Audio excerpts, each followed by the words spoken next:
بسم اللہ الرحمن الرحیم۔ شروع اللہ کے نام سے جو بڑا مہربان نہایت رحم والا ہے۔ ہم نے نوح کو ان کی قوم کی طرف بھیجا کہ پیشتر اس کے کہ ان پر درد دینے والا عذاب واقع ہو اپنی قوم کو خبردار کر دو۔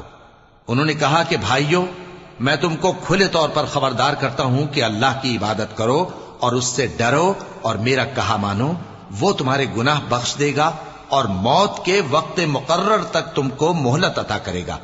جب اللہ کا مقرر کیا ہوا وقت آ جاتا ہے تو تاخیر نہیں کی جاتی، کاش تم جانتے ہوتے۔ جب لوگوں نے نہ مانا تو نوح نے اللہ سے عرض کی کہ پروردگار، میں اپنی قوم کو رات دن بلاتا رہا، لیکن میرے بلانے سے وہ اور زیادہ گریز کرتے رہے۔ جب میں نے ان کو بلایا کہ توبہ کریں اور تو ان کو معاف فرمائے تو انہوں نے اپنے کانوں میں انگلیاں دے لی اور اپنے اوپر کپڑے اوڑھ لیے اور اڑ گئے اور خوب تکبر کرنے لگے۔ پھر میں ان کو بلند آواز سے بھی بلاتا رہا، پھر علانیہ بھی اور رازداری سے بھی سمجھاتا رہا۔ پھر میں نے کہا کہ اپنے پروردگار سے معافی مانگو کہ وہ بڑا معاف کرنے والا ہے۔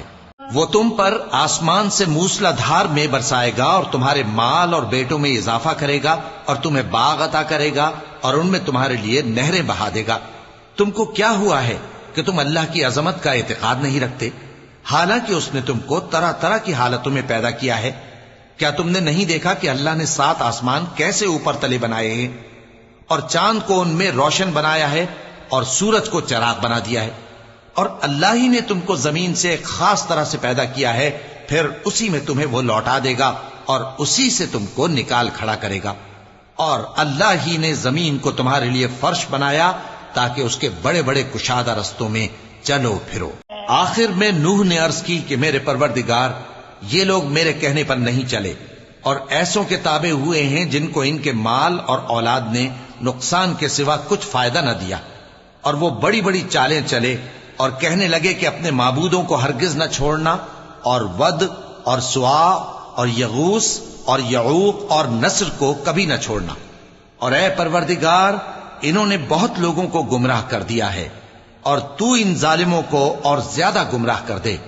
آخر وہ اپنے گناہوں کے سبب پہلے غرقاب کر دیے گئے، پھر آگ میں ڈال دیے گئے، تو انہوں نے اللہ کے سوا کسی کو اپنا مددگار نہ پایا۔ اور پھر نوح نے یہ دعا کی کہ میرے پروردگار، ان کافروں میں سے کسی کو زمین پر بستہ نہ رہنے دے، اگر تو ان کو رہنے دے گا تو یہ تیرے بندوں کو گمراہ کریں گے، اور ان سے جو اولاد ہوگی وہ بھی بدکار اور ناشکری ہوگی۔